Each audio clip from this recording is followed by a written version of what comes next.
উজানের ঢলে ময়মনসিংহের ধোবাউড়া ও হালুয়াঘাট উপজেলার অর্ধশতাধিক গ্রাম পানিতে প্লাবিত হয়েছে। সেই সঙ্গে নগরীতেও হাঁটু পানি। দুর্গতদের পরিস্থিতি জানাতে এই মুহূর্তে সেখান থেকে যুক্ত হচ্ছেন সহকর্মী ইলিয়াস আহমেদ। ইলিয়াস, দুর্গত এলাকায় ত্রাণ পৌঁছেছে কিনা আর মানুষের দুর্ভোগ কেমন দেখছেন?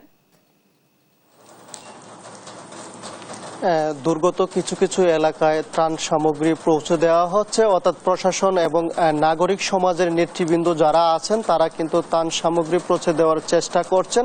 এবং আমরা দেখেছি এই যে একেবারেই ক্ষতিগ্রস্ত এলাকাগুলো এবং সাধারণ মানুষ যারা ক্ষতিগ্রস্ত হয়েছেন তারা কিন্তু অনেক ভোগান্তির মধ্যে পড়েছেন এবং তারা বিশেষ করে সরকারি প্রাথমিক বিদ্যালয়গুলোতে কিন্তু অনেকেই আশ্রয় নিয়েছেন এবং সরকারের পক্ষ থেকে কি ধরনের কি পরিমাণ ক্ষতি হয়েছে সেই ক্ষতি নির্ণয় করার চেষ্টা কিন্তু তারা করছেন বলে আমাদেরকে জানিয়েছেন। এবং যদি আজকে পর্যন্ত বলি যে অর্থাৎ গত বৃহস্পতিবার বিকাল থেকে শুক্রবার দিনভর বৃষ্টি এবং পাহাড়ি ঢলের কারণে কিন্তু একেবারেই দুটি উপজেলার অর্ধশতাধিক গ্রামে কিন্তু বন্যা দেখা দিয়েছে এবং মানুষের বিশেষ করে যাদের পুকুর ছিল পুকুরের মাছ এবং ফসলি জমি এবং সবজি সেইগুলো কিন্তু সাধারণ মানুষ ক্ষতিগ্রস্ত হয়েছেন এবং মানুষ বলছেন যে তাদের সর্বস্ব টুকু দিয়ে কিন্তু তারা চাষাবাদ করেছিলেন এবং এই আকস্মিক বন্যার কারণে তাদের যে ক্ষতি হয়েছে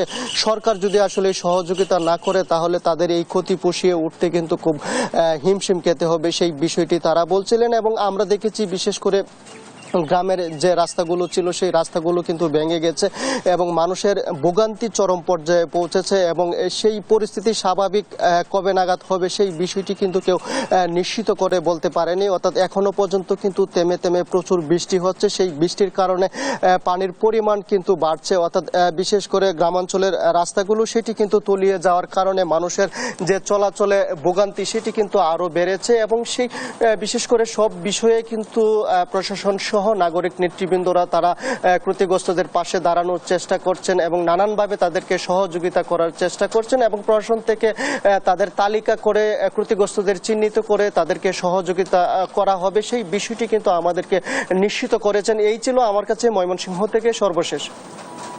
ধন্যবাদ আপনাকে। ময়মনসিংহ থেকে বন্যার পরিস্থিতির খবর জানাচ্ছিলেন আমাদের সহকর্মী।